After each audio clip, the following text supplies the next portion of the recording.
Om Swastiastu, selamat pagi anak-anak. Berjumpa kembali dengan saya Igede Jayawardana, guru mata pelajaran agama Hindu. Bagaimana kabar kalian pada hari ini? Astung karo baik-baik saja. Semoga kita semua selalu dalam lindungan Ida Sang Hyang Widiwasa. Pada hari ini kita akan membahas materi tentang yantra, tantra, dan mantra. Bagian yantra memiliki hubungan yang erat dengan Banten. Yantra itu berarti alat ya atau sarana untuk mencapai suatu tujuan. Nah, sama dengan Banten. Banten itu kita pergunakan untuk mencapai suatu tujuan, untuk memohon sesuatu. Salah satu bentuk yantra yang ada di Bali adalah Banten Pejati. Apa itu Banten Pejati? Adalah suatu banten yang kita gunakan untuk menyampaikan kesungguhan hati kita ke hadapan Ida Sang Hyang Widiwasa. Karena kata pejati berasal dari kata jati yang berarti sungguh-sungguh. Yang pertama, bagian dari Banten Pejati itu adalah Daksina. Bagian-bagian dari Daksina antara lain yang pertama adalah bedogan. Nah, bedogan atau serembeng atau wakul ini merupakan simbol dari Sang Hyang Ibu Pertiwi atau makrokosmos. Kemudian ada tapak daro, ini merupakan simbol Sang Hyang Ruo Binedo. Ya, selanjutnya ada beras. Beras adalah simbol dari Sang Hyang Bayu. Kemudian ada gegantosan, ini adalah simbol dari Sang Hyang Indra. Gegantosan merupakan perpaduan dari darat dan laut. Daratnya itu adalah kacang-kacangan dan lautnya adalah garam. Ya, saya masukkan. Kemudian ada porosan silih asih yang merupakan simbol dari Sang Hyang Semara Ratih. Nah, kemudian ada pepeselan. Nah, pepeselan inilah simbol dari Sang Hyang Sangkara karena terdiri dari beberapa dedaunan. Ada tebu biu. Nah, di sini ada keluak atau pangi. Pangi inilah simbol Sang Hyang Siwa Baruna. Ada tingkih atau kemiri. Kemiri inilah simbol dari Sang Hyang Lintang Tranggana atau bintang-bintang yang ada di langit.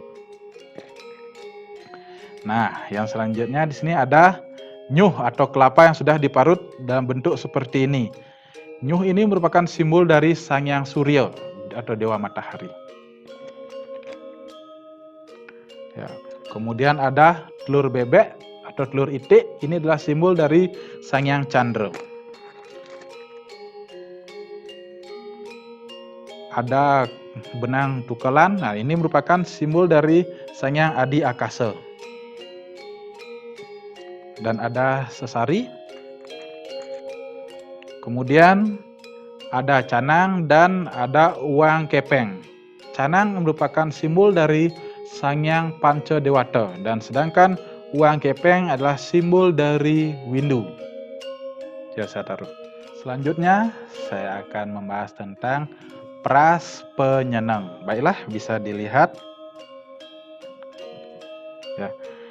Dalam pras ya ada rerasmen yang terdiri dari kacang dan sesaur. Kemudian ada kulit pras, ada 2 buah tumpeng, ada bantal dan tape, kemudian ada ya buah-buahan yang bisa diaturkan sesuai dengan selera. Dan selanjutnya dalam peras itu menggunakan sampian tanggo ya, seperti ini bentuknya sampian tanggo. Nah, dalam lontariannya Prakerti, pras itu merupakan perwujudan dari Sang Hyang Triguna Sakti. Dalam pras juga terdapat penyenang. Penyenang itu berisi tepung tawar, berisi beras, kemudian berisi benang tukalan. Nah, penyenang ini memiliki makna sebagai simbol dari Sang Hyang Trimurti. Kemudian ada tipat, ya tipat kelan. Tipat yang digunakan ini adalah tipat nasi. tipat di kelan ini berjumlah 6 buah. Mengapa berjumlah 6 buah? Karena tujuan dari mengaturkan tipat ini adalah menyucikan sifat-sifat sadripu, yaitu 6 musuh dalam diri manusia. Nah, dalam tipat ini ya ada satu kelan tipat yang terdiri dari 6 buah, kemudian ada jajo begino, kemudian ada telur, biasanya yang dipakai adalah telur bebek, dan ada pisang, ada rasmen dan garam, kemudian di atasnya kita taruh canang. Ya, seperti ini. Bisa dilihat ya, setelah tipat, maka saya akan membahas tentang sodan. Sodan itu adalah perwujudan dari persembahan kita ke hadapan Ida Sang Hyang Widiwasa. Ya, di sini ada sampian plaus, kemudian ada nasi sodan, ya, kemudian ada rasmen, ya ada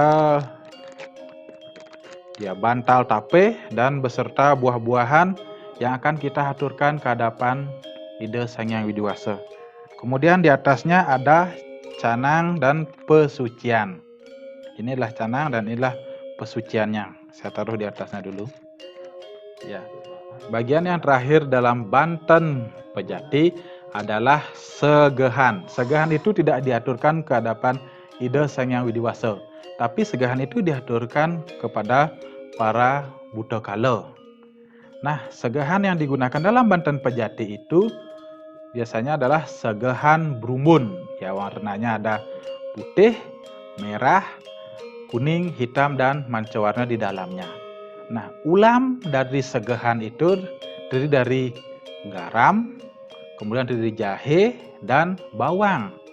Nah, garam itu adalah simbol dari Satwika Guna. Kemudian jahe adalah simbol dari Rajasika Guna dan bawang adalah simbol dari Tamasika Guna. Nah, ketiga unsur ini ya bertujuan untuk menetralisir dari sifat-sifat triguna. Nah, pada akhirnya segehan ini diaturkan pada para buta kala menggunakan arak, tuak ataupun berem. Itulah yang dipergunakan. Ya. Itu tadi adalah bagian-bagian dari Banten Pejati. Kemudian saya akan menampilkan bagaimana susunannya. Ya, seperti ini. Inilah sampian tanggal dan penyenang. Kemudian selanjutnya sodan akan saya taruh terlebih dahulu. Nah, di atas sodan itu ada tipatnya, tipat kelan. Dan yang terakhir adalah daksinenya. Nah, untuk itu segehan ya ditaruh di bagian paling bawah. Ya, demikianlah tentang seputaran Banten Pejati yang bisa saya sampaikan yang memiliki kaitan erat dengan materi yantra, tantra, dan mantra, terutamanya yantra. Di mana Banten Pejati ini ya bisa dilihat merupakan sarana untuk menyampaikan kesungguhan hati kita ke hadapan Ida Sang Hyang Widiwasa. Agar apa yang kita laksanakan, agar apa yang kita inginkan bisa direstui oleh beliau. Sebagai tugas berkaitan dengan materi yantra, tantra, dan mantra ini, maka saya akan memberikan 2 buah pertanyaan. Yang pertama, sebutkan dan jelaskan apa unsur-unsur yang terdapat dalam Banten Daksina, ya dalam Daksina. Kemudian yang kedua, dalam upacara apa sajakah dipergunakan Banten Pejati ini? Demikianlah bisa saya sampaikan tentang Banten Pejati ini. Akhir kata saya ucapkan terima kasih. Om Santi Santi Santi Om.